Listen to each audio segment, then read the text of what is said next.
My name is Jenny, and I'm a wife and mom raising 2 kids. But I used to live a more glamorous life as a TV reporter. I was on the nightly news interviewing pop stars and politicians. So when I said goodbye to TV and hello to motherhood, I suddenly discovered what we moms are up against. We live in a world that tells us to be rich and famous, thin and successful. You know, almost nobody says, "Oh, hey, you're a mom? That's fabulous." But you are fabulous, and I'm here to tell you why. It's the Channelmom Show, celebrating you with Jenny Dean Schmidt. We've got a lot of fabulous stuff coming up on the show for you today. I'm excited about it. My name is Jenny Dean Schmidt. I am your host and a mother myself. As I said, we do have a great show planned for you today. First, somebody who's got some very dire warnings about how technology is literally rewiring our kids' brains, and she's got some educated advice on how to save our kids from technology's side effects.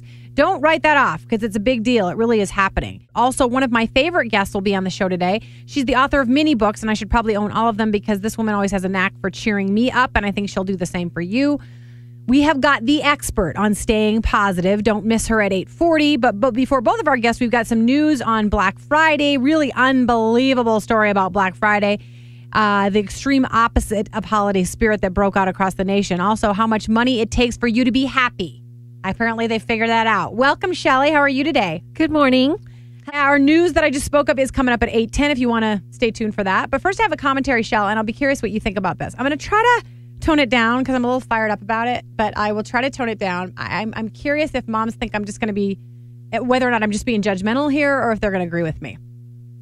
I am taking aim at the ridiculous music industry. All right? I want to talk to you about the 2011 American Music Awards. Did you watch? Yeah, for the first time ever. Okay? And I'm disgusted that I didn't. They're known as the AMAs, and OMG. Okay? It was ridiculous. I hate to admit that I watched them. Even more, I hate to admit that I watched them with my 9-year-old daughter, half of the time having to dive across the bed to cover her ears and her eyes during the show. I should have just turned it off at one point. But honestly, it was like watching a train wreck. Well, they do have to outdo each other every year. Yeah. It has to get... Mostly in who's lesser, who has less clothing on and who is more raunchy and provocative. Basically. Right. Basically. So I know, especially to young men like Chris, I must sound like a fuddy-duddy or perhaps like a prudish middle-aged mom or even holier than thou. But hear me out. Let me explain. Moms, dads, whoever's listening today, let me explain this. And I want you to think about your kids when I'm explaining this, when I'm explaining my reaction to something like the AMAs. This is my concern. Our kids are taught to idolize those pop stars. Maybe we don't teach them to idolize these kind of millionaire musicians, but somebody is teaching them to do that. Our kids are lured to see Lady Gaga and J-Lo and Beyonce as icons in whose image our children should recreate themselves. Truly, when they get up and they sing in front of you, they're being silly and they're trying to be like Lady Gaga or Beyonce or whoever. Or they're dressed up like that for Halloween. So I'm wondering why our children are asked to or provoked to consider these people as people to idolize or to look up to or as role models. I watched J-Lo get on the stage.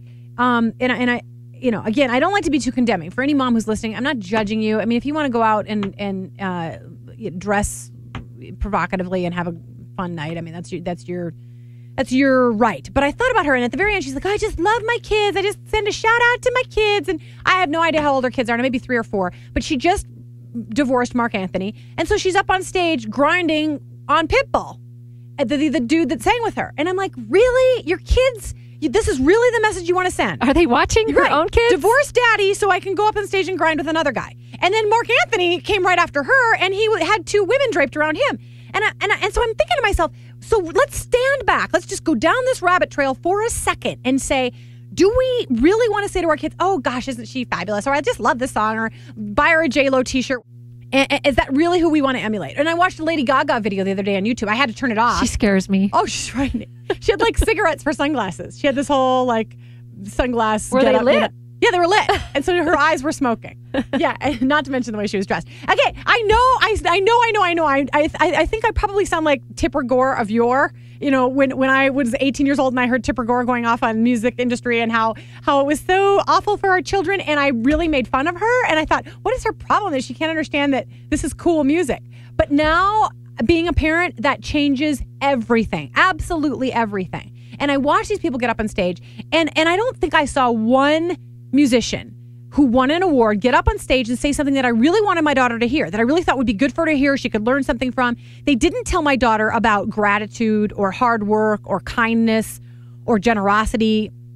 They didn't teach her anything about sacrifice or forgiveness or love or hope or, charity, nothing.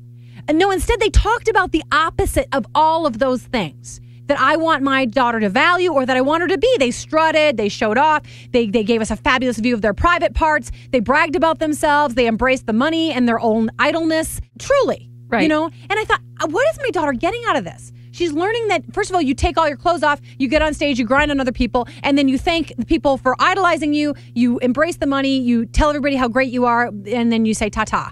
You know what I mean? And they truly believe it. That's the problem, too. Yeah. And so I think this is the industry that is trying to lure my child into loving them. And I see nothing redeeming, not one thing was redeeming about that show. Not one thing. And I'm sure there are people out there saying that, well, then why did you watch it? But it was like a train wreck. And I kind of wanted something for my commentary. I thought, okay, I'm going to say something about this because this industry is extremely powerful. And our kids have it on their iPads. I have it on my iPod. I'll admit it. It's just when you actually watch these people and who they are, nothing redeeming, nothing helpful, nothing that our kids should learn from or be helped by or, Well, sometimes they do some redeeming qualities where they give back to Africa. Yeah. Not even last night. No, a couple nights ago. But yeah, nothing wonderful about it. Nothing. Just like, oh my gosh, I'm so fabulous. I'm so glad you love me. And check out my body, which is completely fake. Yeah, right. That too. And then so my little daughter thinks she has to, Yeah. Well, believe me, I God willing, I will never ever watch the AMAs again, and hopefully my daughter will never want to either. And I don't want to, who's ever listening to it, I don't want people to be like, oh my gosh, would you shut up about this? But it's the truth. If you really want to stand back and on your deathbed, I really don't think you're going to want your daughter or son to have been like these people and to have followed in these people's footsteps. Were you really like that when you were 18? Because even when I was I'm dating myself, in high school, Madonna was kind of the Lady Gaga-ish kind of person. Yeah. I was kind of grossed out by her. Even then. Yeah. I found, I mean, I went to college. I did what everybody else does in college. You know what I mean? So I wasn't an uncool person. Yeah, I thought she was a bit much. I thought she was kind of gross and a little and way too self-centered. And yeah, okay. Yeah, I would say that young people know that about Lady Gaga and what they're wearing and how they're behaving. I sure hope so, because that's not who I want my friends' kids and my kids to emulate. All right, Chris, after all of that, I'm ready for the news. If you're tired of the same old news, what more do you want? I want the truth. You're hearing it. Strap yourselves in, folks. never fear. What's the dealio? Part of life is learning to let things go. We've got news moms can use. What was that name again? I missed that. News moms can use. All right, because I went off so much on the AMAs, I'm not sure I'm going to get to all of this, but we'll see. And I really believe strongly that we have our kids look up to the wrong people. I just do.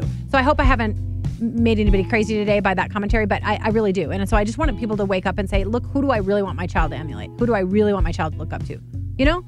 Let's just get serious about that. The only way to stop it is with the money.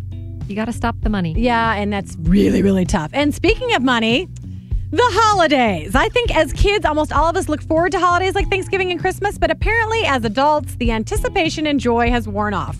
The proof is in our news this morning. Let's begin with the post-Thanksgiving Black Friday tradition.